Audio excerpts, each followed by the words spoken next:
আবারও প্রকাশ্যে তৃণমূলের গোষ্ঠী কোন্দল।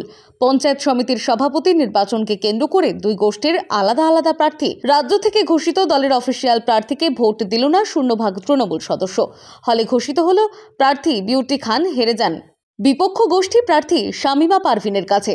তাকে ভোট দেয় কংগ্রেসের বেশ কয়েকজন সদস্য।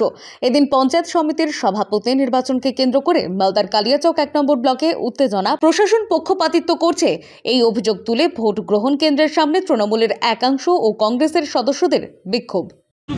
এরকম হয়েছিল 5-6 জন মিলে কংগ্রেসের সঙ্গে যোগাযোগ রেখেছিল। আজকেও সেটা আমরা দেখলাম 5-6 জন পুরোটাই কংগ্রেসের সঙ্গে গঠন ছিল। আমরা আশঙ্কা করছিলাম যে হয়তো কংগ্রেসের কোনো গঠন না হয়েছে, সেই জন্য আমরা ইউনাইটেডলি 19 জন তৃণমূলের মেম্বার একজনের নাম প্রস্তাব করি এবং সেই নামে যখন ভোটাভুটি হয় আমরা ভোটে জিতি।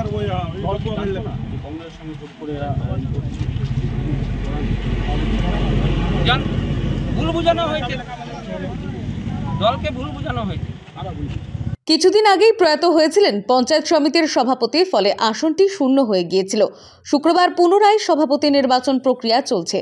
এখানে প্রার্থী দিয়েছে তৃণমূলের দুই গোষ্ঠী। এক গোষ্ঠীকে সমর্থন কংগ্রেসের। মোট 42টি আসন, একজনের মৃত্যু হয়, ফলে 41 জন ভোট দান করে। জয়ী বিপক্ষ গোষ্ঠীর প্রার্থী শামীমা পারভিন প্রায় 23টি ভোট। রাজ্য থেকে ঘোষিত তৃণমূলের প্রার্থী বিউটি খান পায় 18টি ভোট। তার মধ্যে বেশিরভাগ ভোট দিয়েছে কংগ্রেস সদস্যরা। এই ঘটনায় চরম অস্বস্তিতে জেলা তৃণমূল নেতৃত্ব।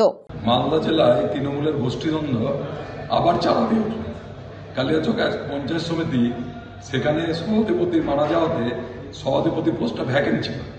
আজকে অফিসিয়াল ইলেকশন ছিল, সেখানে আমরা দেখলাম তৃণমূলের যিনি অফিসিয়াল প্রার্থী তাকে হারিয়ে তৃণমূলের আরেকটা গ্রুপের প্রার্থী সেখানে জয়লাভ করল।